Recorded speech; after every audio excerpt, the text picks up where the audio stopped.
यहाँ के हालात बताने की जरूरत नहीं है। मुरीदीन का ये सिलसिला देखकर, इस मैदान में बैठे हुए इस जम्मे गफीर को देखकर एक अजीब सी कैफियत तारी है। काश मैं बहुत पहले ही यहाँ आ गया होता।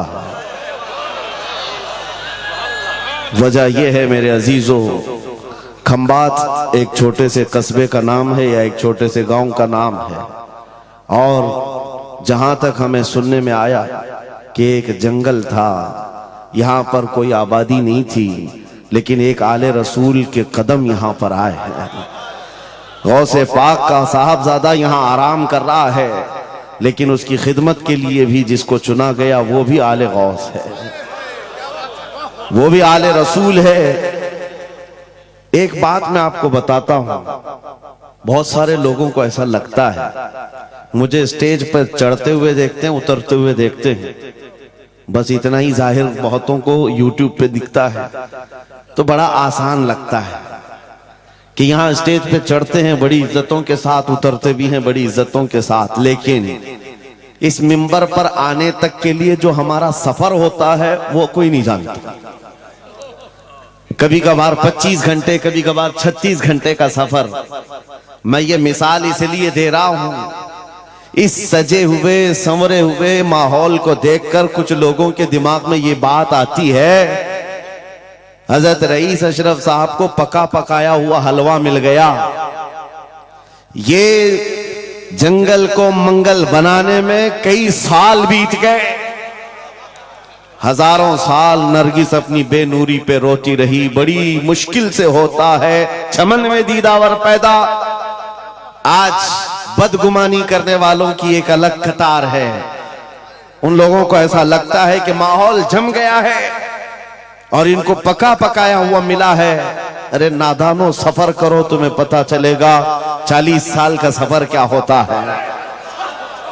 नारे तकबीर, नारे रिसालत, उर्से सरकार शाहे मीरा, हमारी ताकत हमारी हिम्मत। अरे किसी कस्बे से, किसी देहात से कोई एक छोटे खानदान का तालिब इल्म आकर के बस गया होता तो समझ में आती बात कि घर बार कुछ नहीं है, खाने पीने की कमी थी, निकल गया था। लेकिन ये उस खानदान से आया हुआ शहजादा है जहां अकाबिर वक्त अपने ताज जूतियों में रखने पर फख्र महसूस करते हैं। मखदूम अशरफ समनानी किसी छुपे हुए शहजादे का नाम नहीं है, हिंदुस्तान की मांग का नाम है। मांग ना हो तो कोई खूबसूरती नहीं है। महबूबे सिमनानी, शाहे सिमना, उस आस्ताने का ये शहजादा सैयद अशरफ, रईस अशरफ। आपको ऐसा लग रहा होगा कि इनकी फजीलत में मैं बयान करने के लिए खड़ा हूं। आमतौर पर मेरी आदत नहीं है, लेकिन मैं हकीकत बोलने का हमेशा आदी हूं। उसकी वजह भी है। अभी नाज़िम इजलास आपसे कह रहे थे, नाज़िम इजलास ये बात कह रहे थे, ये किस तरह से निडर होकर के बात बोलते हैं, मेरी बात नहीं है। आप मुंबई चल करके देखें, मोइनुल मशाइख जिस वक्त चाहे, जिस मामले पर चाहे खुल करके बोलते हैं। या अगर मैं बोलता हूं, बात सिर्फ इतनी है मेरे अजीजों, हक बोलने के लिए खून साफ होना चाहिए और माँ बाप अच्छे होने चाहिए। नारे तकबीर, नारे रिसालत, उर्से सरकार शाहे मीरा, मुहाफिज़े नामूसे रिसालत। हलाल खून हो और माँ बाप सही नस्ब के हो।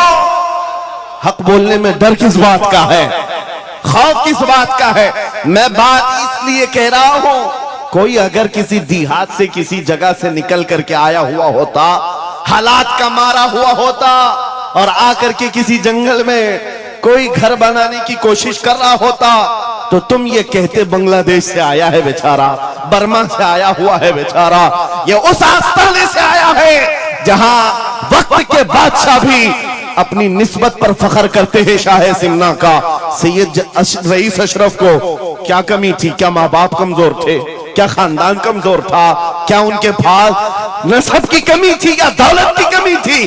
कुछ न हो करके अगर सब छोड़कर एक जंगल में आकर आबाद होता है, यह आले रसूल की शान है, यह आले रसूल की शान है।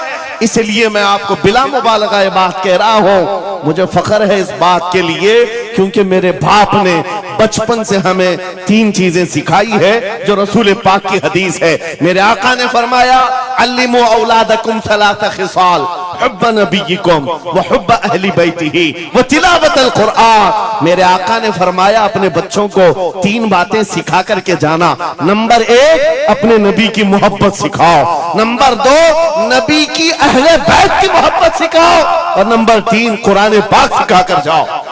हमें बचपन से हमारे माँ बाप ने ये तालीम दी है, इसीलिए आप इस चीज को महसूस करें। मेरे लिए जो सरमाया आखिरत है, जिसको मैं समझता हूं, यही वो मिंबर है जहां मेरे इधर भी उधर भी वो सादात बैठे होते हैं जो करंट से ज्यादा मुझे पावर दिया करते हैं।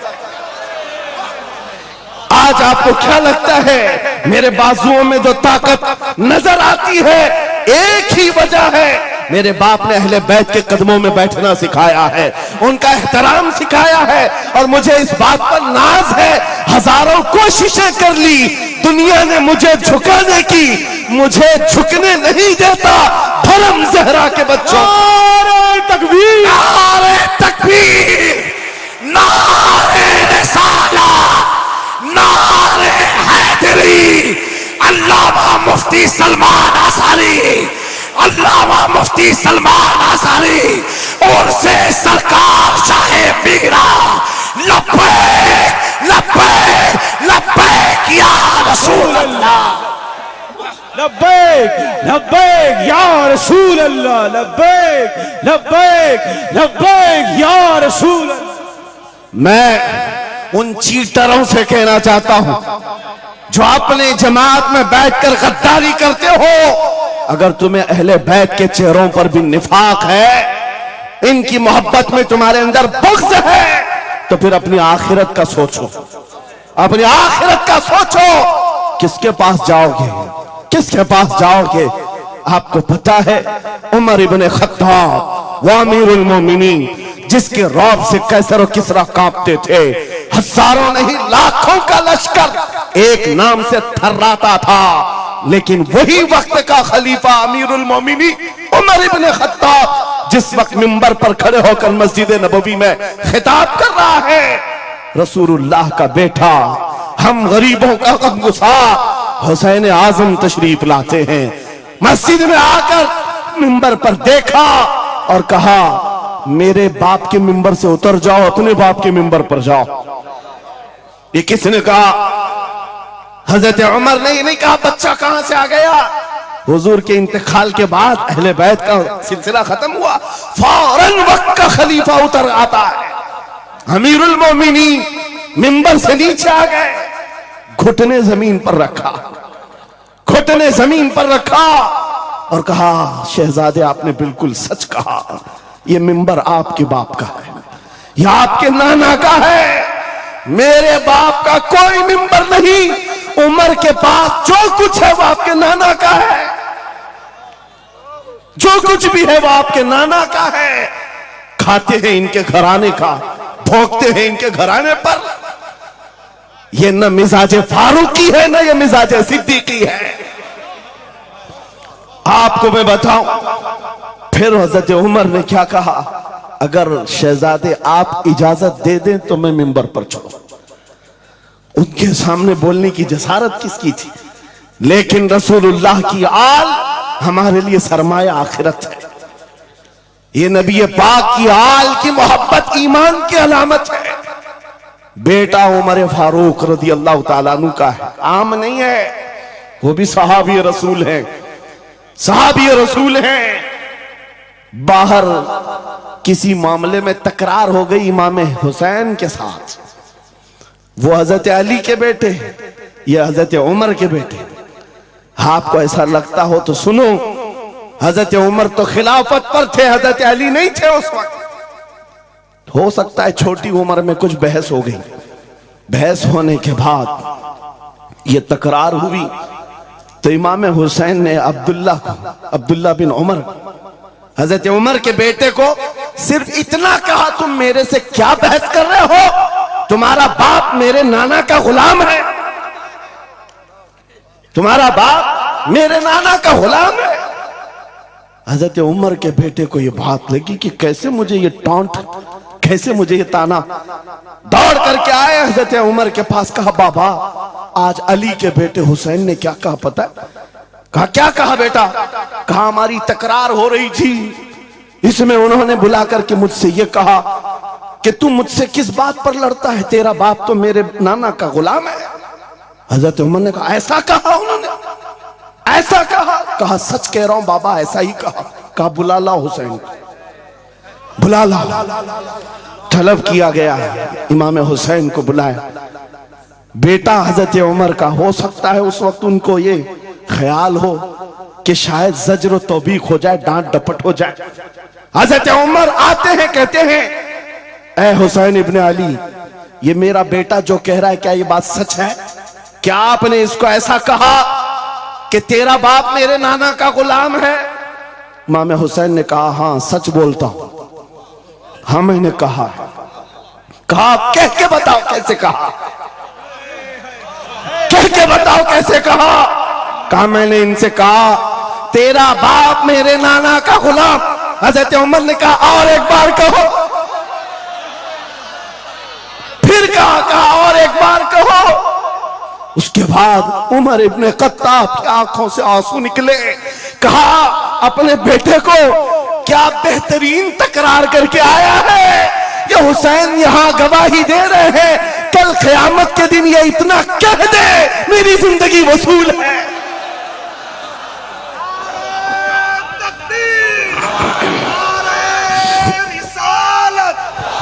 हुब्बे आले मोहम्मद, हुब्बे आले मोहम्मद, नारे तकबीर, नारे रिसालत। सच बता रहा हूं, डॉक्टर साहब यहां आकर के अभी जो लंगर की कैफियत बता रहे थे, और उनके पढ़ने से पहले मैं भी लंगर खा के आया। आपको एक सच्ची बात बता रहा हूं, शाह मीरा के सामने मिंबर पर बैठा हूं, मुझे आखिरी वक्त तक ये ख्याल नहीं हो रहा था कि मैं किस बात पर बात करूं, मैं बयान किस चीज पे करूं। मैंने जो कुछ शुरू किया था शायद ये शाह मीरा ने मुझसे बुलवाया। अब सुनो, जो कुरान पाक की मैंने आयत पढ़ी, रब ने फरमाया वअतसिमू बिहब्लिल्लाहि जमीआ, ऐ लोगों सब के सब अल्लाह की रस्सी को मजबूती से पकड़ो। अल्लाह की रस्सी क्या है? क्या ये आसमान से नीचे लटकती है? कोई रस्सी है जिसको पकड़ना है? मुफस्सिरीन से पूछो, कुरान की तफसीर करने वाले कहते हैं अल्लाह की रस्सी मुहम्मदुर रसूलुल्लाह है और उनकी अहले बैत है। उनके अहले बैत को अल्लाह की रस्सी कहा गया है। सबके सब मिलकर के अगर इस रस्सी को पकड़ ले, मेरे अजीजों, ये इख्तिलाफात, ये इंतशारात, ये जिस कदर आज हमारे दरमियान तफर्रुकात शायद नहीं होते। हमारा मरकज, हमारा मावा, हमारा मलजा एक ही है। इस मिंबर ने आज लोगों को यह सिखाने की कोशिश की है, तुम जिस तरह मशरब और सिलसिलों में बट करके ये समझते हो कि मेरा खित्ता अलग है, इसका खित्ता अलग है, मेरे अजीजों ये एक पूरा सिलसिला है, 700 साल पुराना सिलसिला, 700 साल पुराना सिलसिला। मगर इस मिंबर पर बैठ करके इश्क मोहब्बत के नारे लगवा रहे हैं। वजह यह नहीं है कि यहां की कोई पब्लिसिटी है, बल्कि यह बताना है इसलिए कि अहले बैत ही ये जानते हैं जो हमारे नाना की कदर करेगा हम जिंदगी भर उसकी कदर करेंगे। आपको क्या लगता है आला हजरत का नाम, उनके मसलक का नाम रोटी सेकने के लिए लिया जाता है? मेरे अजीजों, आला हजरत का नाम, मसलक आला हजरत का नाम इसलिए लिया जाता है, डाल दी कल्ब में अजमत मुस्तफा सैयदी आला हजरत पे नारे तकबीर, नारे रिसालत, इश्क मोहब्बत, इश्क मोहब्बत। इश्क मोहब्बत उर्से सरकार शाह मीरा। मुझे मेरे मुर्शिद गिरामी हुजूर ताजुश शरिया रहमतुल्लाह ताला अलैह एक बात कह करके मिस्र भेजे थे। जाने के वक्त कहा था नाम की कोशिश मत करना, हुजूर का काम करना। और उन्होंने ये शेर पढ़ करके कहा था, आखिरी महफिल थी उस वक्त, मेरी तालिब इल्मी की जमाने की बात कर रहा हूं, ये पढ़ करके बयान किया था। आला हजरत को देखना, उन्होंने ये खुद कहा है, बेनिशानों का निशान मिटता नहीं, मिटते मिटते नाम हो ही जाएगा। आला हजरत उस सिक्के राइजुल वक्त का नाम है जिसने हर दिल पर राज किया है, हर खानकाह पर राज किया है। मेरा एक जुमला मैं अक्सर मजमों में कहता हूं, अक्सर तकरीरों में कहता हूं, एक बात समझ करके चलो शाह मीरा के उर्स में आने वालों, मेरा एक फार्मूला सुनना है। अगर इज्जत चाहते हो, वकार चाहते हो, ये जुमला याद करो, उनकी बात करो, हर दिल पे राज करो। बस रसूलुल्लाह की बात करो, हर दिल पे राज करो। आज हमारी जो इज्जत है मेरे अजीजों, ये खानकाह है अशरफिया और यहां खानकाह है शाह मीरा है, जिनके सामने मैं खड़ा हूं।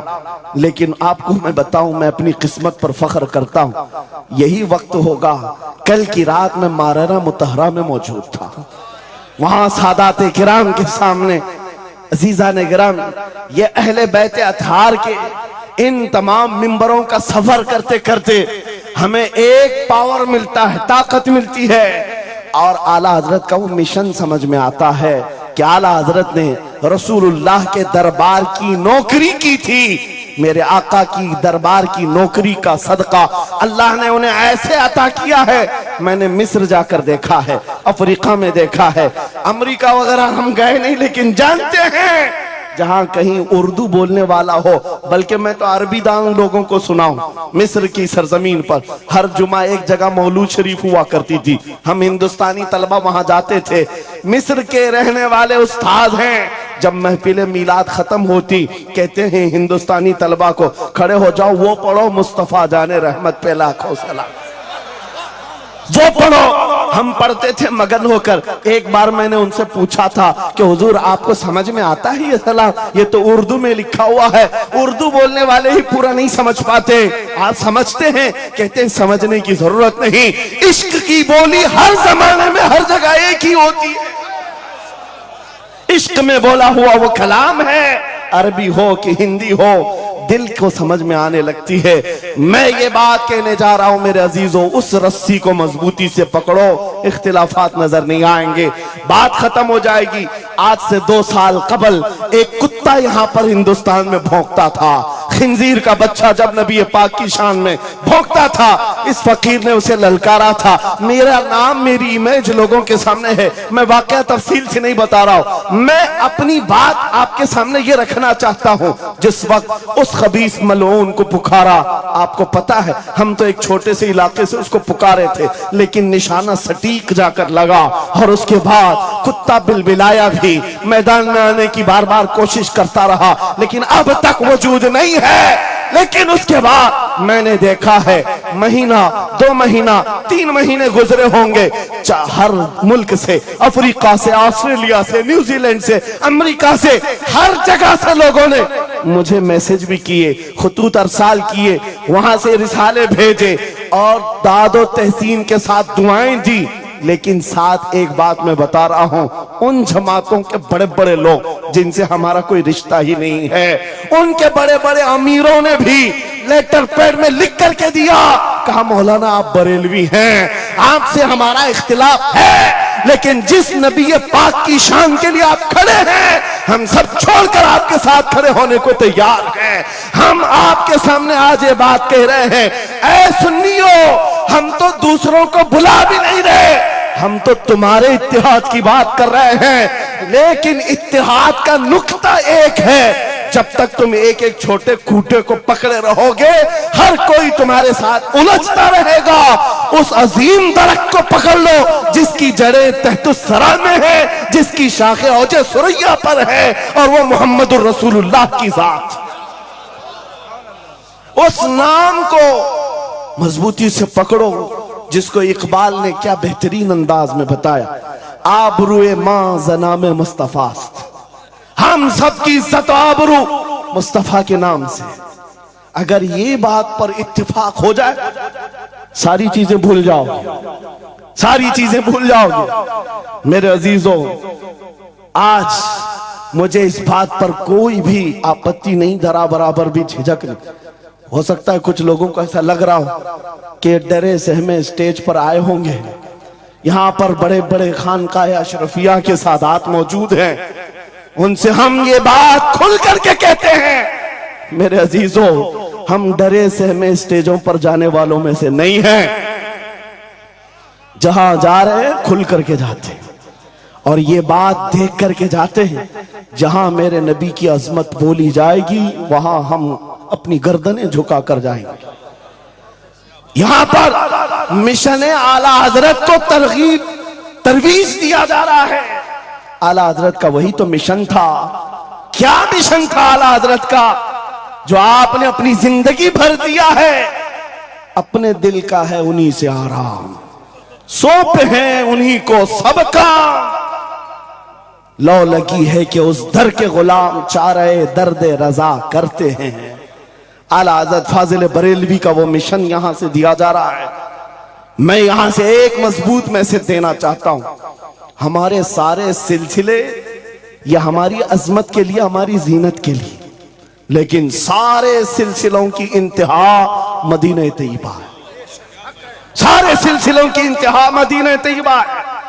तुम्हारा पीर जितना भी बड़ा हो, देखने में बहुत बड़ा भी दिखता हो, लंबा चौड़ा जुब्बा पहनता हो, बड़ा अमामा भी पहनता हो, सब कुछ हो, लेकिन अगर नबी का वफादार नहीं तो वो कुत्ते से जलील है। पीर नहीं है, वो कुत्ते से जलील है। और अगर तुम्हारा पीर पैबंद लगे, कपड़े उलझे भाल में है, लेकिन उसके सामने बैठो तो नबी की याद आने लगे, ये सिलसिला हक्का की अलामत है। हुजूर पाक सल्लल्लाहु ताला अलैहि वसल्लम हमारा महवर है, मेयार है। तुम जहां कहीं जाकर के आओ, घूम करके आओ, इस बात पर तुम्हें आज जमा होना चाहिए, इस बात पर जमा होना चाहिए।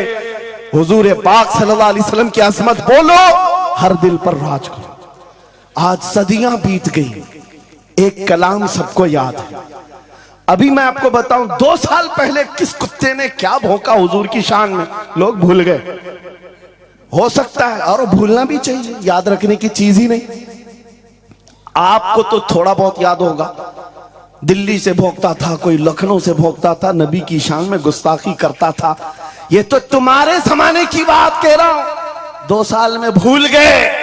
लेकिन 1400 साल पहले आशिक़ रसूल ने कहा था, वह अहसनु मिन कलम तरक़त्तु आइनी व अजमलु मिन कलम तलिदिन निसाउ खुलिक़्त मुबर्रअम मिन कुल्लि आइबिन कअन्नका कद खुलिक़्त कमा तशाउ। हस्सान बिन साबित रसूलुल्लाह के सहाबी हैं, हुजूर को देखकर कहा था, आपसे ज्यादा हसीन मेरी आंखों ने देखा नहीं, आपसे ज्यादा खूबसूरत किसी माँ ने जना नहीं। ये कलाम आज भी गूंजता है, हर एक को पता है। पता ये चला, नबी की अजमत बोलने वाला हमेशा जिंदा रहता है और भौंकने वाला मौसम के कीड़ों की तरह गायब होता है, खत्म हो जाता है। इसलिए कौन सी जिंदगी चाहिए, देख लो। आपके सामने मिसालें हैं, इसलिए मैं जिक्र करता हूं, वरना मैं अपने ये मुकद्दस स्टेज गलीज लोगों के जिक्र से नापाक भी नहीं करना चाहता, किसी के नाम लेकर के, वरना डर की बात नहीं, डर से नहीं। आपको पता है, एक राफजी कुत्ता दीन बदल कर निकला था लखनऊ से, धर्म परिवर्तन और मीडिया की सुर्खियां बटोरने के लिए हॉट कुर्सी पर जाकर बैठकर, ये सब प्रोपेगेंडा है। उनको ये लगता था कि खलबली मच जाएगी 30 करोड़ मुसलमानों। अरे बड़ा आदमी दीन छोड़कर चला गया, मुसलमानों से हट करके दूसरे धर्म में चला गया, नाम भी बदल लिया, धर्म भी बदल लिया, सब छूट गया और गया। 6 महीने तक धोतियों के नीचे उनका फुजला चाटता रहा और उसके बाद पता चला कि पुजारियों ने किक मारकर निकाल दिया, खत्म हो गया। 6 महीने के बाद आकर एक गुफे में बैठकर वीडियो बनाने लगा। मुख्यमंत्री जी, प्रधानमंत्री जी, मेरे जान को बचा लो। 6 महीने में ही तुम्हारा ये हशर हो गया। धोबी का कुत्ता, न घर का न घाट का। 100 साल पहले आला हजरत ने ये फरमाया था, या रसूल अल्लाह, जो तेरे दर से यार फिरते हैं, दर बदर यूं ही खार फिरते हैं। नारे तकबीर, नारे रिसालत, अज़मत मुस्तफा, लब्बैक लब्बैक लब्बैक या रसूल अल्लाह, लब्बैक लब्बैक लब्बैक या रसूल अल्लाह। बस ये दौलत तुम्हारे अंदर आ जाए।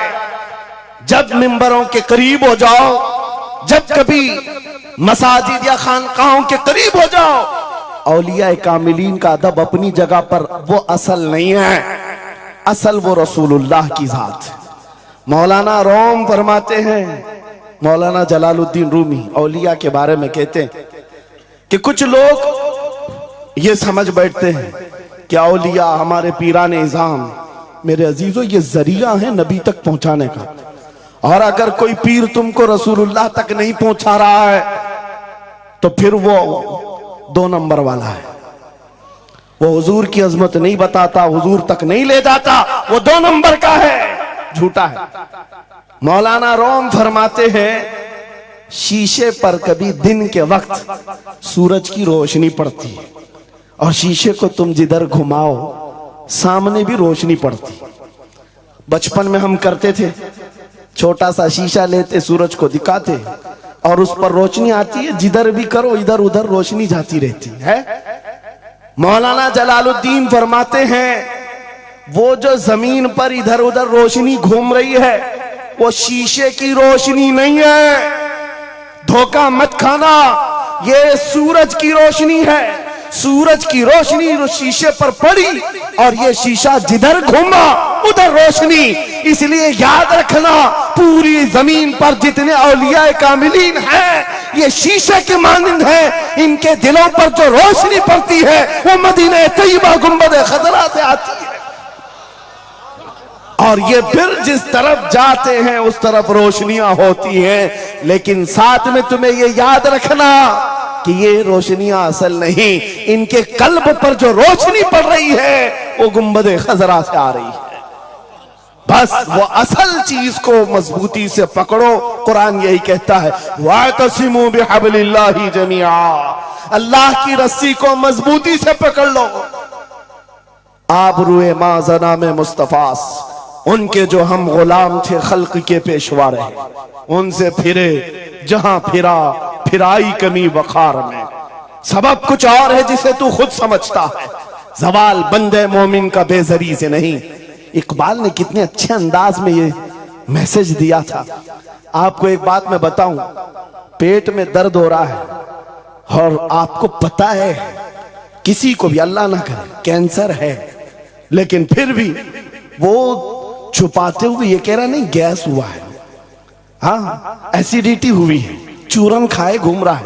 अरे बड़ी बीमारी है, तुझे पता है अगर तो खुल करके इलाज कर ले। इकबाल कहते सबब कुछ और है जिसे तू खुद समझता। तुमको मालूम है हमारे जवाल का सबब क्या है, तुमको सबको मालूम है, बोलते क्यों नहीं? फिर रोते हो सियासत नहीं है, क़ियादत नहीं है, जमात नहीं है, एजुकेशन नहीं है, ये सब तो गाते रहते हो, ये सब चीजें नहीं है। असल सबब कुछ और है जिसे तू खुद समझता है।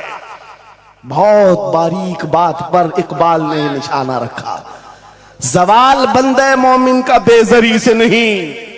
फिर इकबाल से ही हमने पूछा, फिर वो है क्या सबब, क्या है वो सबब?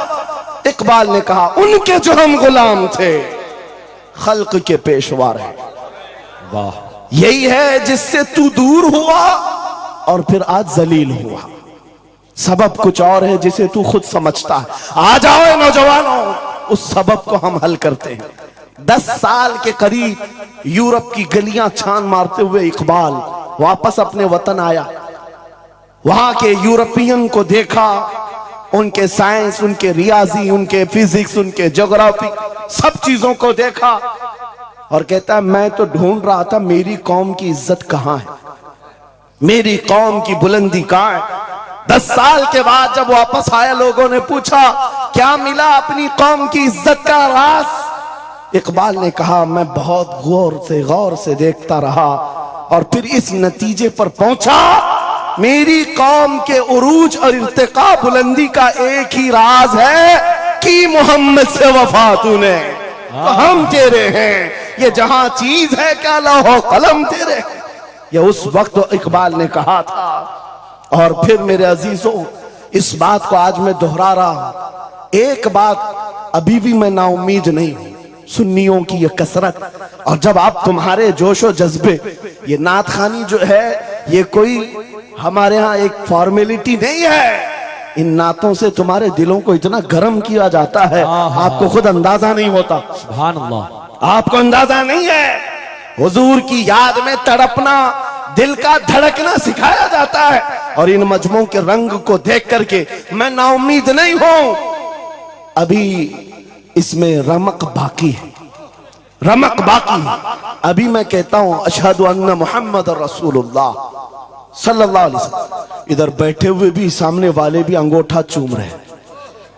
मैंने नाम मेरे मुस्तफा का लिया, लेकिन कहा क्या मैंने आपको कि आप भी चूमो? किसने कहा आपको कि अंगूठों का बोसा लेकर आंखों से लगाओ? किसने कहा? अरे मैंने कहा भी नहीं, ना तमहीद बांधा, इधर नाम लिया, बेइख्तियार अंगूठे उठ गए।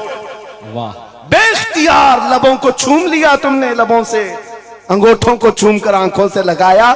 यह इस बात की अलामत है गुनहगार हो गए, गद्दार नहीं है। नारे तकबीर, नारे रिसालत, नारे हैदरी, उर्से सरकार शाहे मीरा, मुहाफिजे हमसे रिसालत। मरे हुए लोगों से क्या खिताब किया जाए, जिंदगी बाकी है, इसीलिए तो घूम घूम कर आपसे खिताब कर रहे हैं। और इस उम्मीद के साथ कि इकबाल ने यह भी कहा था कि निकल कर सहरा से जिसने उलट दिया था तख्ते रोमा को, सुना है कुदसियों से मैंने कि वो शेर फिर होशियार होगा।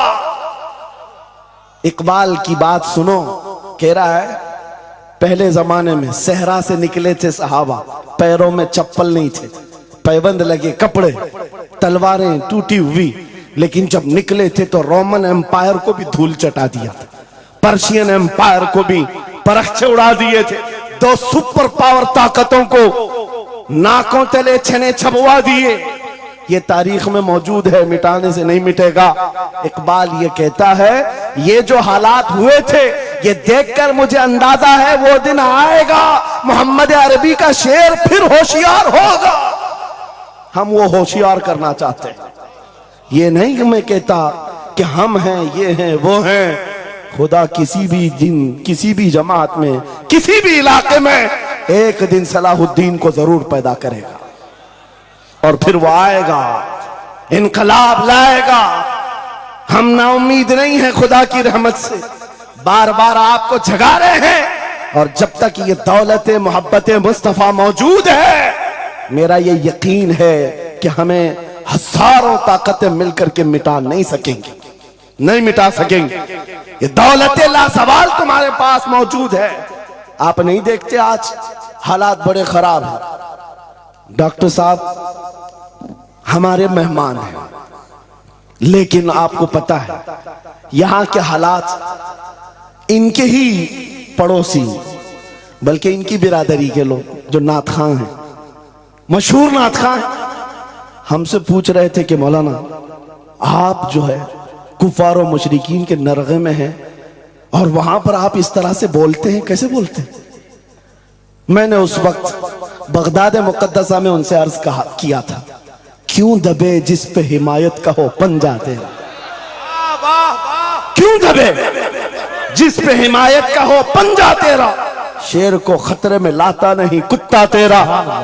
हाँ, हम तादाद में कम हैं, हम तादाद में कम हैं और बड़े हालात के मारे हुए हैं, लेकिन हमें अपनी तारीख याद है। बदर में भी तादाद कम थी, उहद में भी तादाद कम थी, और सबसे बड़ी तादाद तो करबला में कम थी, लेकिन फतह का झंडा आज भी करबला वालों का ही लहरा रहा है। सुभान अल्लाह। तादाद माने नहीं रखती, कभी मत जाना इन सब मामलात पर। आज जो ढकोसले पैदा किए जाते, तुम्हें मुर्दा किया जा रहा है। कुछ मत बोलो, हालात बड़े खराब हैं। इनसे पूछो तुम्हारे बाप दादा के जमाने में हालात अच्छे थे, वो भी कहेंगे हालात उस वक्त भी खराब थे, उस वक्त भी खराब थे। हरे सुबह अजल की बात कर रहा हूं, इस्लाम का सूरज तुलू हुआ कि मक्का के हालात खराब ही थे, मदीने हुजूर हिजरत करके गए, हालात खराब ही थे। मैं आपको बताऊं, मेरी फिक्र करने वाले उलमा बड़े बड़े सादा बहुत दुआ करते हैं, लेकिन साथ में ये भी कहते थोड़ा सा एहतियात से, क्या आपका होना यहां कौम के लिए जरूरी। इफादा इस्तिफादा लोगों का चलता रहेगा, फायदा होता रहे। मैं एक बात कहता हूं, मैं तो बहुत छोटा सा, बल्कि मैं कोई घास के लायक भी नहीं। इमाम हुसैन का होना कितना जरूरी था। सहाबा कराम के जमाने में अहले बैत का वो सबसे बड़ा चेहरा इमाम हुसैन का होना जरूरी था कि नहीं था। उस वक्त भी ये कहा था सहाबा ने, मक्का से जब करबला जा रहा था ये काफिला, हाथ जोड़कर कहा था मौला हुसैन मत जाए, आप रसूलुल्लाह की निशानी है, आप मत जाए, आपसे खल्के खुदा को फायदा होगा। मेरे अजीजों, मैं ये बात आज कहता हूं, हमारी कोई वकात नहीं, हमारी कोई हैसियत नहीं जो ये समझता है अपनी कुटिया बचाने के लिए कि हमारे होने के बाद बहुतों का फायदा होगा।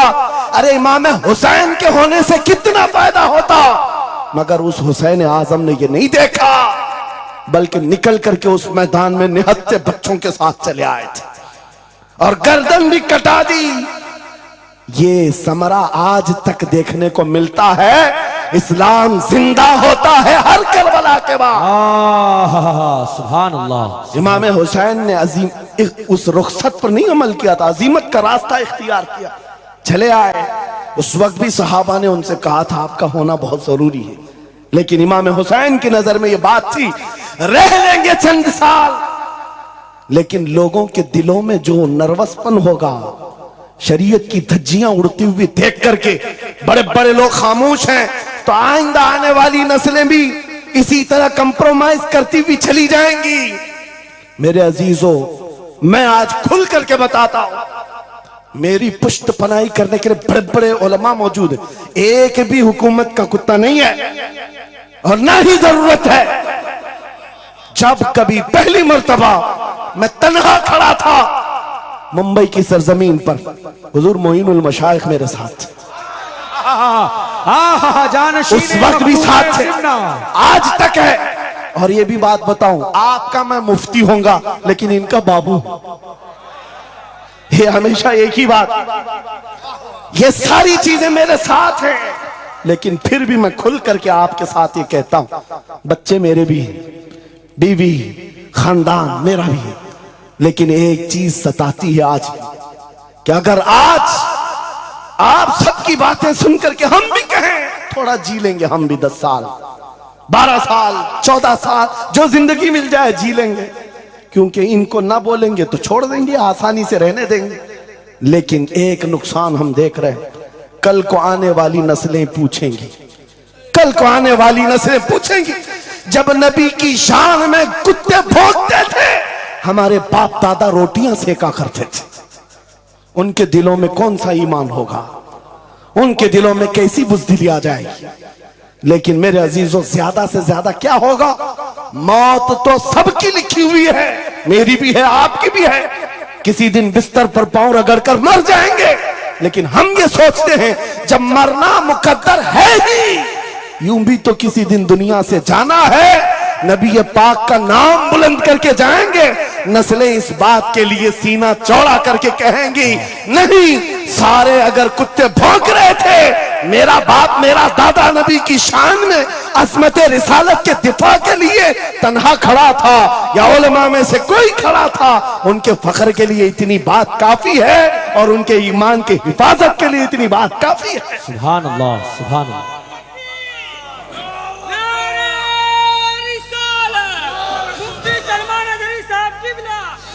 इस अजमत रिसालत के लिए आपको क्या समझ में आता है? बहुत दिन हो गए हमारे आराम के, बहुत दिन हो गए सुकून के। नबी के नाम पर हमने रोटियां बहुत खाई, हुजूर की इज्जत पर क्या क्या नहीं मिला हमको। कौन से दिन तकलीफ आई है, कौन सी दिन तकलीफ आई है? ये अहले बैत को देख रहे हो? आपको पता है वो बाबुल हवाइज इमाम मूसा काजिम, अहले बैत के इस बड़े इमाम की बात कर रहा हूं जो इमाम जाफर सादिक के बेटे हैं, लेकिन 7 साल तक वक्त के जालिम तागूती ताकतों ने जेल में रखा, जहर देकर के खत्म किया है। आपको पता है इमाम मोहम्मद बिन हसन अस्करी जिनको जहर देकर के खत्म किया गया, अहले बैत था जिन्होंने 20-20 साल जेल काटी है। रसूलुल्लाह के शहजादे थे वो, रसूलुल्लाह की आल थे। आज तो लाखों में है, उस वक्त तो नबी के शहजादे चुनिंदा थे, पूरी दुनिया के वो मरकज थे, लेकिन जेलों में 20-20 साल गुजारे। किसी को 10 साल, किसी को 12 साल, किसी को 20 साल। आपको पता है इमाम मूसा काजिम को जंजीरों से भी मारा गया था, जंजीरों से। आप अपने बाप को मार खाता हुआ देख करके नहीं बर्दाश्त कर पाते। हमारे वो अजीम इमामों की बात कर रहा हूं जिन्होंने मेरे नबी की शरीयत की दिफा के लिए जेलों की जिंदगी, हत्ता के रिवायत ये बताती है मौला इमाम मूसा काजिम का जनाजा भी जेल से निकला। मेरे अजीजों, ये सब क्या बातें सिर्फ बयान करने के लिए रह गई? उलमाए ज़वील एहतराम इस मनसब को हाथ समझेंगे। आज ज्यादा से ज्यादा यही होगा। इसी किछोछा मुकद्दसा के एक बुजुर्ग थे जो मेरे बहुत बड़े आइडियल है, सैयद मुजफ्फर हुसैन कछोछे। आजादी के मौके पर बड़ी मुसीबतें उठाई और इनको पकड़ करके, एक शहजादा है किछोछा मुकद्दसा का आस्थाना, और जेल में डाल दिया गया था। आपको पता है किछोछा के उस शहजादे ने एक जवाब दिया था जो मेरा फेवरेट शेर है, पसंदीदा शेर है। आपने कहा था मुजफ्फर को मुकय्यद ना समझे सैयद, मेरी असीरी भी सुन्नत आबाई है। माशाअल्लाह, मेरी असीरी भी सुन्नत आबाई है। मुजफ्फर को मुकय्यद मत समझे सैयद। आपको पता है ये तारीख है हमारी, लेकिन सब की सब तारीख इसलिए दोहरा रहा हूं कि हमारी इज्जत उसी में मौजूद है, वहीं पर है। वापस आ जाओ उधर ही। अपनी कुटिया बचाकर, अपनी दुकान बचाकर ज्यादा दिन नहीं जी पाओगे। हुजूर के नाम का दिफा करो, सुबह क़यामत तक मौला नाम जिंदा रखेगा। सुभान अल्लाह। हाँ, अपनी हिफाजत के लिए बहुत सारे लोग हैं, अपनी अपनी फिक्र करने वाले। नबी की इज्जत और नामूस पर पहरा देने वालों की तारीख मिटाई नहीं जाती। हजारों मिटाने की कोशिश भी कर लो, वो मिटते नहीं है। आज आपको पता है पैरों से माजूर खादिम हुसैन को कौन नहीं जानता। लोगों को डर भी लगता है उनका नाम लेने में कि गरजता था बंदा और खुद व्हील चेयर पर बैठता, लेकिन लाखों को खड़ा होना सिखा दिया। किस बात पर? क्या अपने बाप के कसीदे पढ़ता था? क्या अपने खानदान के कसीदे गुनगुनाता था? एक ही बात, रसूलुल्लाह की अजमत पर बात, हुजूर की इज्जत पर बात करो तो फिर पता चलता है 8 साल के बच्चे से लेकर 80 साल के बूढ़े के दिल में भी अल्लाह खुद मोहब्बत डालता है। वाह, सुभान अल्लाह, खुद मोहब्बत डालता है। सब चीजें मौजूद हैं उसी जात पर। एक बात मैं अब आपके सामने कहता हूं, गुफ्तगू समेटता हूं। आला हजरत का मसलक देखो, मिशन देखो, और आपको उसी बात पर मैं लाकर जमा कर दूंगा। और सुन्नियों का मजमा मुझे पता है, आधा शेर मैं पढ़ूंगा, आधा ये खुद ही कंप्लीट करेगा। और गारंटी के साथ कहता हूं, मुझे पता नहीं है कि मजमे के बारे में, लेकिन इतनी गारंटी जरूर है आप कंप्लीट करेंगे। क्यों? हमें पता है मिजाज इश्क रसूल का, हमें पता है मोहब्बत मुस्तफा का। सुनो, मैं कहता हूं वो जो न थे तो, वो जो न हो तो, ये गारंटी है हमारी। ये गारंटी है। आधा जुमला भी कह दो सुन्नी के बाद, वो जो ना हो तो हाँ, ये कंप्लीट खुद करेंगे। क्यों? ये अकीदा भी है, ये ईमान भी है, ये हमारी जान भी है। वो जो ना हो तो। अब सुनो मेरे अजीजों, जब तुम्हारा दिल पुकार कर कह रहा है वो जो ना हो तो, हमारे नाम के साथ वो जो ना हो तो, हमारी जिंदगी में वो जो ना हो तो, हत्ता के कब्र में चले जाओ, बहुत सारे जवाब दे दें तुम्हारा रब कौन, तुम्हारा दीन क्या। मेन सवाल तो यही होगा, मा कुंत तक़ूलु फी हक़्क़ि हाज़ा रजुल। बल्कि बात सही अहादीस में मैं कह रहा हूं, एक ही सवाल का जिक्र भी आया है, कब्र में एक सवाल का जिक्र भी आया है, और फरमाया गया सिर्फ एक सवाल ये होगा, बता इस रसूल के बारे में क्या कहता था। वाह, बोलना पड़ेगा, बोलना पड़ेगा। फिर मैं पूछता हूं, कब्र में भी वो जो ना हो तो कुछ ना हो। जब तक नहीं बोलोगे आगे नहीं बढ़ेगी गाड़ी, वरना फंसे रह जाओगे। वो जो ना हो तो चलो, कब्र की जिंदगी खत्म हो गई, हशर में आ गए, हशर के मैदान में आ गए। लेकिन यहां पर भी क्या मसला है, खलीलो नजी मसीहो सफी सभी से कहीं कहीं ना बनी। खलीलो नजी मसीहो सफी सभी से कहीं कहीं ना बनी। ये बेखबरी की खल्क फिरी कहां से कहां तुम्हारे लिए।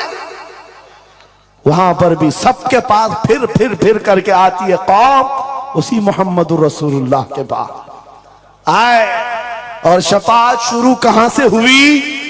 रसूल पाक से शुरुआत हुई, और उसके बाद इख्तिताम तक मेरे आका फरमाते हैं कयामत के दिन मेरी हालत ये होगी, मेरे कंधे पर चादर पड़ी होगी और वो कभी खसक खसक कर गिर रही होगी। एक हाथ से मैं अपनी चादर संभाल रहा हूंगा और दूसरे हाथ से अपने उम्मतियों को पकड़ पकड़ कर जन्नत में ले जा रहा हूं। ये मैदान कयामत की बात है। फिर पूछता हूं, महशर में भी वो जो ना हो तो, कयामत के मैदान में भी वो जो ना हो तो।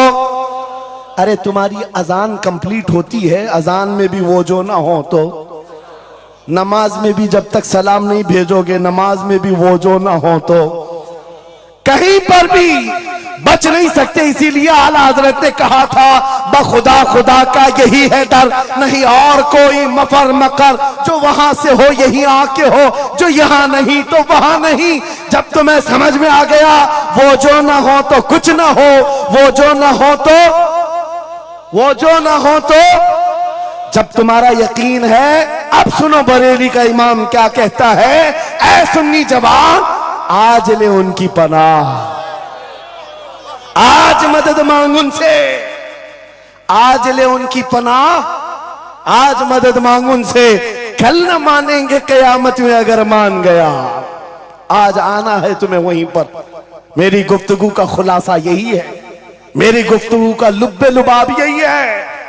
आ जाओ उस कदम पर जहां से बिलाल हबशी को काबे की छत पर पहुंचाया गया। आ जाओ उस कदम पर जहां पहुंचने के बाद खत्ताब का बेटा अमीरुल मोमिनीन उमर इब्ने खत्ताब बना। हजरत उमर खुद कहते हैं, मेरी हैसियत इतनी थी, मैं खत्ताब का बेटा, बचपन में 2 बकरियां मुझसे नहीं संभलती, लेकिन एक वक्त आया हजरत उमर 36 लाख स्क्वायर किलोमीटर पर तनहा हुकूमत करते थे। मिस्र, इराक, यमन, शाम, फिलिस्तीन, ये आज का सऊदी अरब हजरत उमर की निगरानी में था। हजरत उमर कहते हैं आज इतने बड़े खित्ते पर उमर की निगरानी है, इसलिए नहीं कि खत्ताब का बेटा उमर है, इसलिए कि मोहम्मद अरबी का गुलाम उमर है। वो जो ना हो तो मेरे अजीजों, जितनों ने इज्जत पाई है उस कदम से पाई। आपको जब ये बात अच्छी तरह मालूम हो जाए, यहां देखो आप, यहां चेहरे बहुत सारे, यहां बहुत सारे चेहरे, और उसमें बुजुर्ग तरीन चेहरा वो सैयद रईस अशरफ साहब का है। लेकिन पूरा मजमा ये बात मेरे साथ यकीन के साथ कह सकता है, इन जवानों से कई ज्यादा हसीन और जमील ये चेहरा है। क्यों? अरे तुम्हारे बॉलीवुड और हॉलीवुड में थोड़ा बुढ़ापा आए तो उसे निकाल दिया था, फिर उसकी नहीं चलती। वहां सिर्फ रंग और गाजे का काम है, वहां सिर्फ और सिर्फ पाउडर लाली मेकअप का काम है। जब तक जवान थे हजारों फैन थे, लेकिन जवानी खत्म हो गई तो बेचारे उनकी जिंदगी के लाले पड़ गए। और सियासत में भी यही हाल है। 40-40 साल नौकरी किया पार्टियों की, बाद में फिर वो मंडली में बिठा दिया गया, अब आप बैठो दूसरे जवान आएंगे, उनकी भी जिंदगियां खत्म। लेकिन एक बात है, नबी पाक का जो गुलाम होता है वो 80 साल का भी हो जाए, उसके अंदर ना पुरानापन आता है ना बुढ़ापा आता है। सुभान अल्लाह। इज्जत वैसी ही बरकरार है, खूबसूरती वैसी ही है, 80 साल का हो कि 90 साल का हो। अरे 75 साल की उम्र में हमने हुजूर ताजुश शरिया को देखा है, और जिन आंखों ने उन्हें देखा होगा वह इस बात की गवाही देते हैं, 1,00,000 खूबसूरत जवानों को एक तरफ रखो और एक तरफ ताजुश शरिया, और देखने वाले की निगाहों को टटोल कर देखना, वो 1,00,000 की तरफ नहीं, इस 75 साला उस अजीम हुस्न को देखने में मां होगा जो हुस्न पाउडर और लाली का नहीं है, इश्क मुस्तफा से मिला हुआ है। इज्जत रसूलुल्लाह के कदमों से, उनकी वाबस्तगी से है। तो फिर छोड़कर ये दर बदर क्यों ठोकर खाते? कहां ये बॉलीवुड और हॉलीवुड के चक्कर में पड़ गए? कहां तुम टिकटॉक पर मुजरे करने लग गए? कहां तुम गाने में अपनी जिंदगियां बर्बाद करके अपने दिल में निफाक पैदा करने लग गए? अरे ताश के पत्ते, जुए के अड्डे, शराब की बोतलें, ये तुम्हारी शान नहीं, ये तुम्हारे लिए ज़ेब नहीं देखता। और एक बात याद रखो, तुम जिन इलाकों में रहते हो बहुत सारे दूसरों को देखते हो, वो नाच रहे हैं तो हमको भी नाचना चाहिए, वो ऐसा कर रहे हैं तो हमको भी ऐसा करना चाहिए। शेरों को, कुत्तों को कभी देखना नहीं चाहिए। जो शेर है वो अपनी बिरादरी को देखता रहे, कुत्ते को देखता रहेगा तो फिर अपना शेरपन भी भूल जाएगा। इसलिए याद रखो, तुम खैरे उम्मत हो, तुम्हारा लक़ब कुरान में आया है।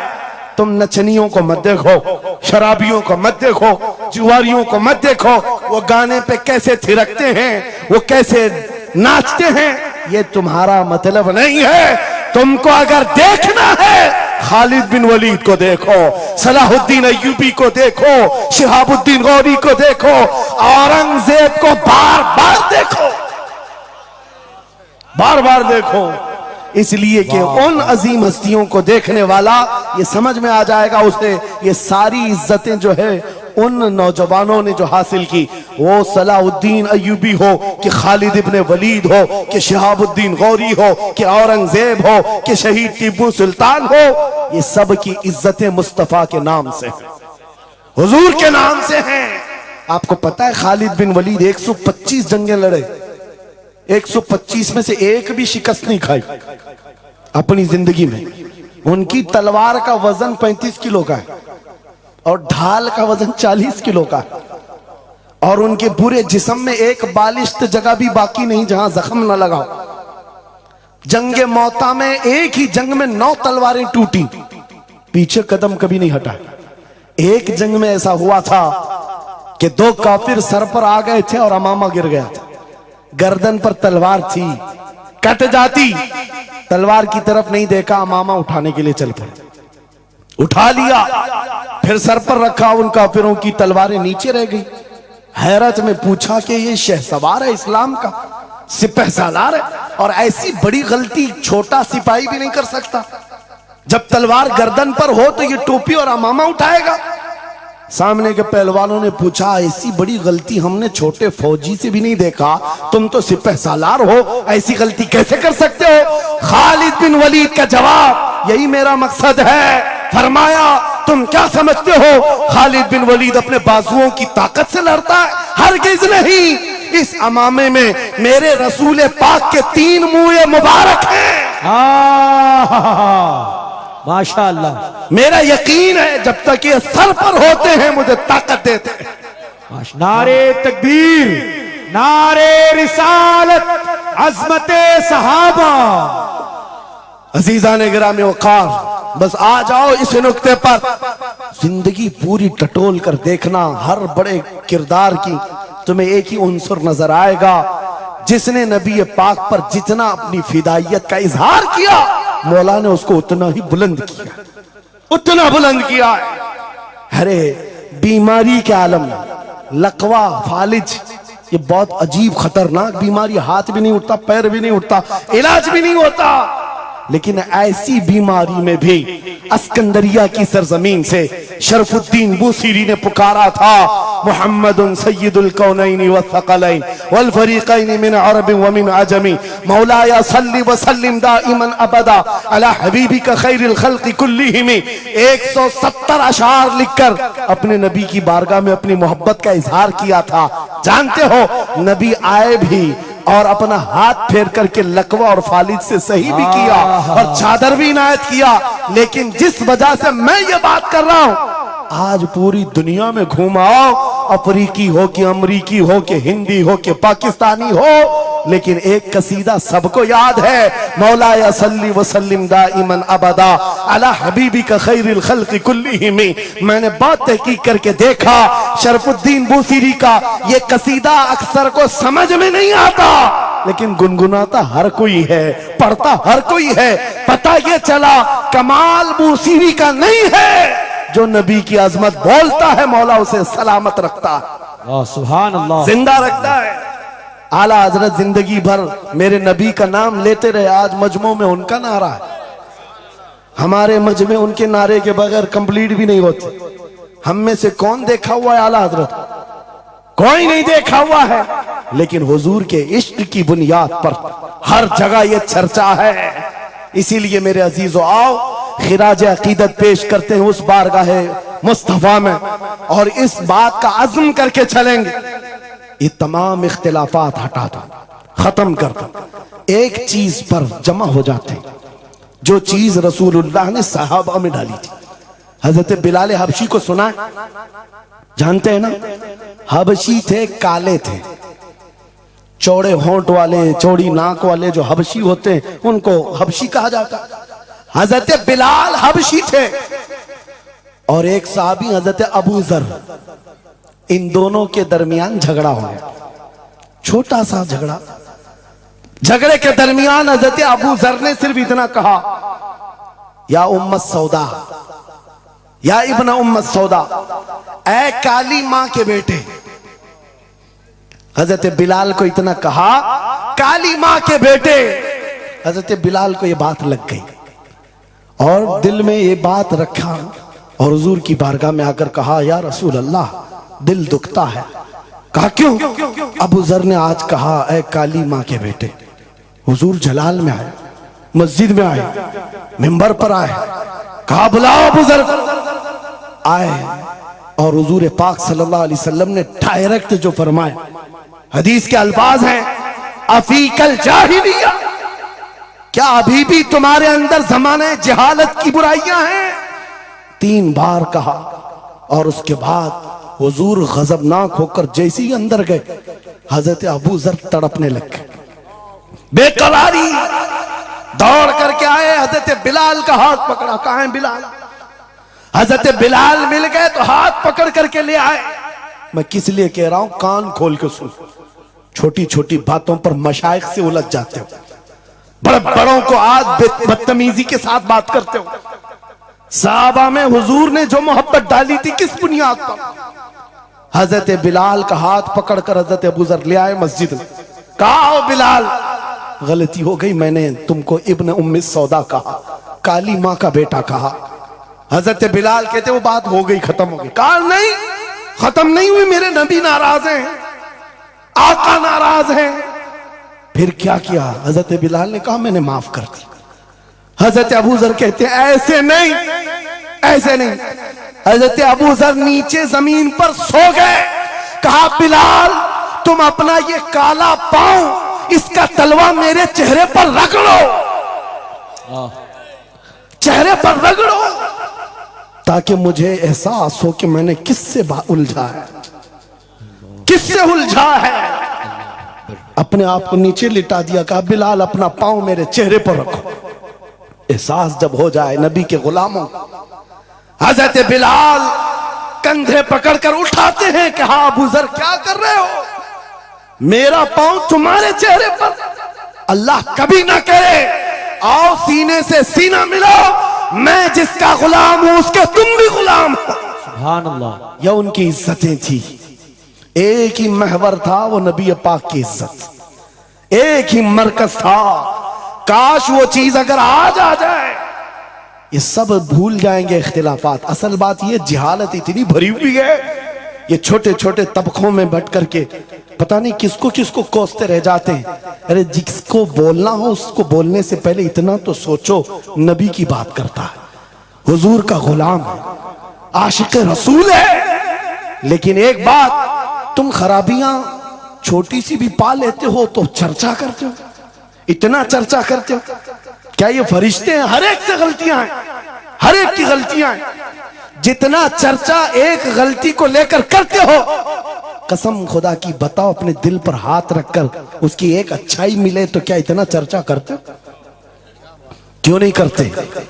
इसका मतलब है दिल बीमार है तुम्हारा, जाती हसद है, जिसको लेकर किसी को टॉन्ट करते हो, किसी को तानाजनी करते हो। सोशल मीडिया इस पर भरा पड़ा हुआ है, नए नए मुफत्तिन इस तरह के मुनाजिर आए हुए हैं। फितना अंगेज लोग, वो अपने दिलों का इलाज करें वरना मुनाफिकत आ जाएगी, मुनाफिकों में शुमार होगा। अरे तुम्हारी एनर्जी गुस्ताखाने रसूल के लिए रखो, आशिकाने रसूल के लिए नहीं। जितनी ताकत लगाना है उन कुत्तों के खिलाफ लगाओ जो नबी पर भौंकते हैं और जो जिंदगी भर नबी की अजमत की नौकरी करते हैं। तुम्हारी जुबानें उनके लिए खुलती हैं। बहुत उम्दा। कैसा आलमिया है, कैसा आलमिया है। जिंदगी भर नबी की नात पढ़ने वाले को एक कूड़ा करकट जमा करने वाला, सब्जी बेचने वाले के सामने खड़े होकर अपना ईमान साबित करना पड़ रहा है। बड़े बड़े मशाइख को आज सर्टिफिकेट दिखाना पड़ रहा है, मैं भी मोमिन हूं, मैं भी मोमिन हूं। और किसके सामने? यह गली कूचों पर, नुक्कड़ पर बैठ करके मुनाजरे करने वालों पर, जिनके ईमान का कोई ठिकाना नहीं। लेकिन मैं आपको कहता हूं, इन गद्दारों से अपने आप को बचाओ। नबी की अजमत जिसके पास देखो, सारे इख्तिलाफात भूल जाओ, उसकी इज्जत करो, बेशक उसकी इज्जत करो। इसलिए कि कल क़यामत के दिन तुम्हें जब खड़ा होना है शफाअत के लिए, तुम भी उसी नबी को पुकारोगे, वो भी उसी नबी को पुकारे। लेकिन एक बात सुन करके जाओ, मेरे आका ने फरमाया मेरा उम्मती, ये नहीं कहा मेरी अहले बैत। अहले बैत का मकाम बहुत बुलंद है। फरमाया मैं, हुजूर फरमाते हैं कल क़यामत के दिन वो मेरी शफाअत के करीब ना आए। अल्लाहु अकबर। वो मेरी शफाअत के करीब ना आए। नबी को कितना एहसास है तुम्हें जोड़ कर रखने का, तुम्हारे इत्तिहाद का। हुजूर पाक ने 3 दुआएं की थी मस्जिद इजाबा के पास। एक दुआ नहीं पहुंची, जिसमें वो यही दुआ थी कि अल्लाह मेरी उम्मत को इख्तिलाफात से बचा। ये इम्तिहान है उम्मत का, लेकिन नबी को सबसे ज्यादा इस बात का शौक था कि मेरी उम्मत मुत्तहिद रहे। ऐसा शौक नबी पाक का कि सहाबा को तकरार करते हुए देखना पसंद नहीं करते, सफों में दरार पसंद नहीं करते। आपको पता है हुजूर उस वक्त तक रकात नहीं बांधते जब तक सफें पूरी दुरुस्त नहीं करते। ये इत्तेहाद ही की तो बात थी, दिल से दिल जोड़ना, कंधों से कंधा जोड़ना। और आज हमारा हाल ये हो गया, इत्तेहाद की बात करो तो हम सुले खुली हो गए।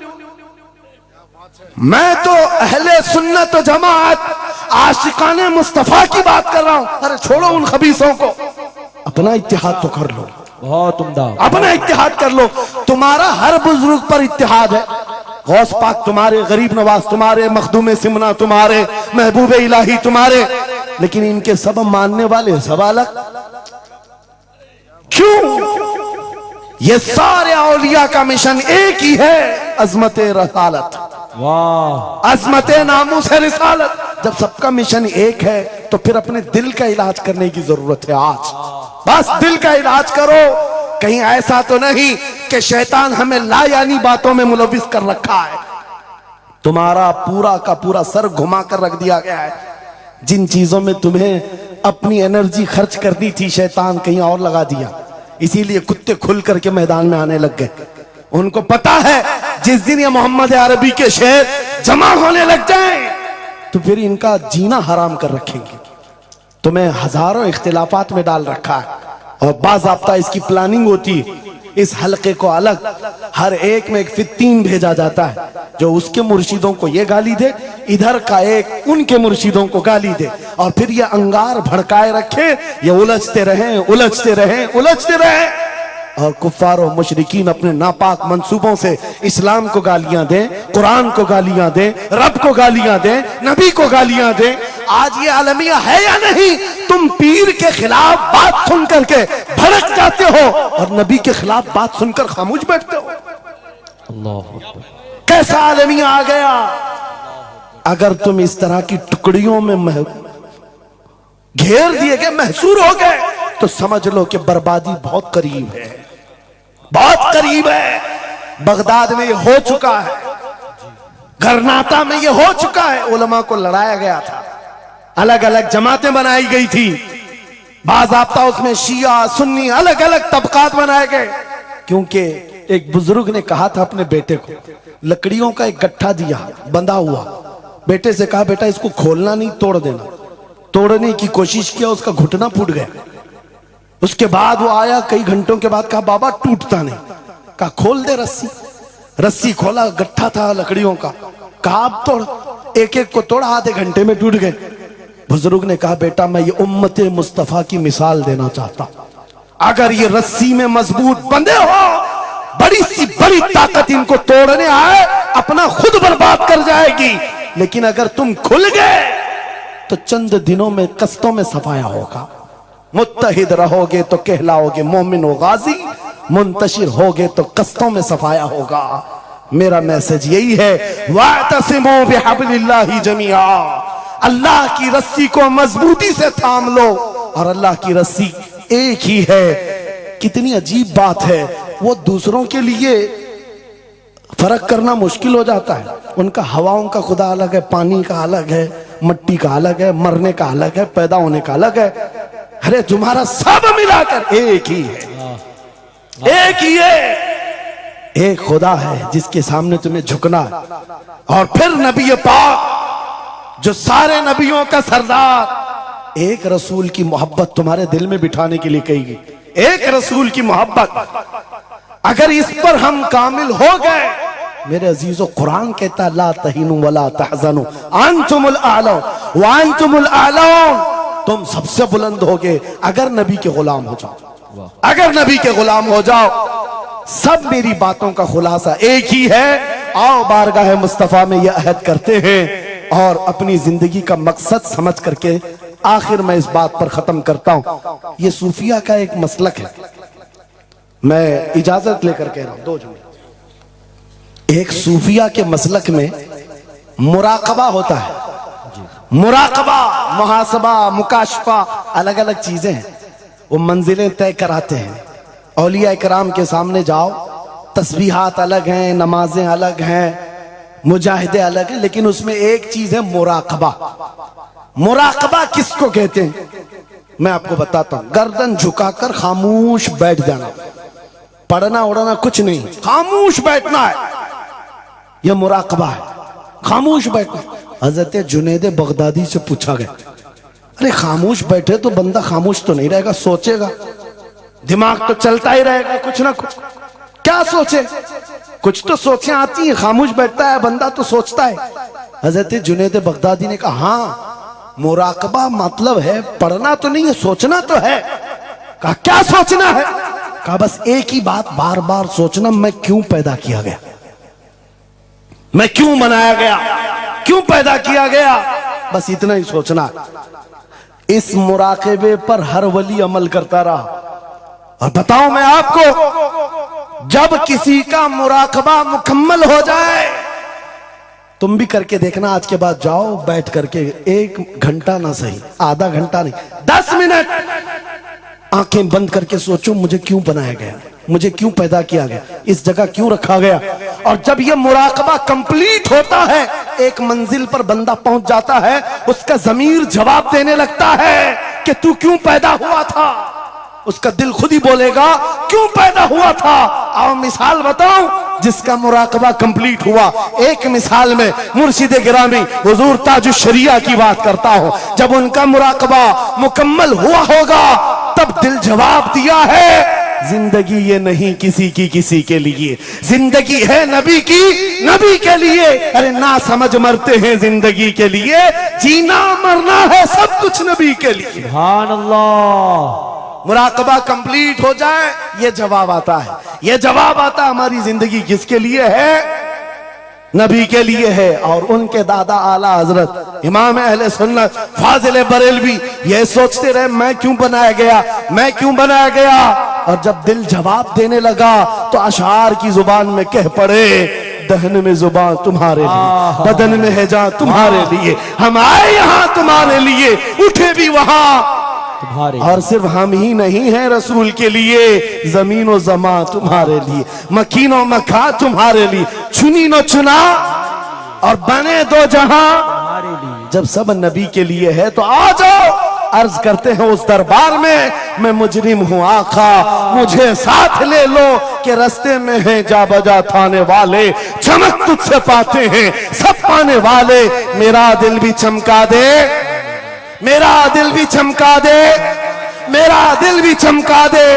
बरसता नहीं देख कर अबर रहमत हम बदों पर भी बरसा दे, बरसाने वाले ऐ सुन्नियो छोड़ दो इधर उधर आस लगाना, छोड़ दो इधर उधर गुहार लगाना, छोड़ दो इनसे उनसे मदद मांगना, इसलिए कि हमारा मरकज एक है, हमारा महवर एक है जहां से सब कुछ मिलता है, इज्जत भी दौलत भी ताकत भी। अरे ये चीज है क्या दुनिया, लौह कलम तेरे हैं अगर नबी का हो जाए आ जाओ। मैं खत्म कर रहा हूं इस बात पर, इस अकीदे के साथ कौन देता है देने को, मुंह चाहिए देने वाला है सच्चा हमारा नबी। लब्बैक या रसूल अल्लाह, लब्बैक या रसूल अल्लाह।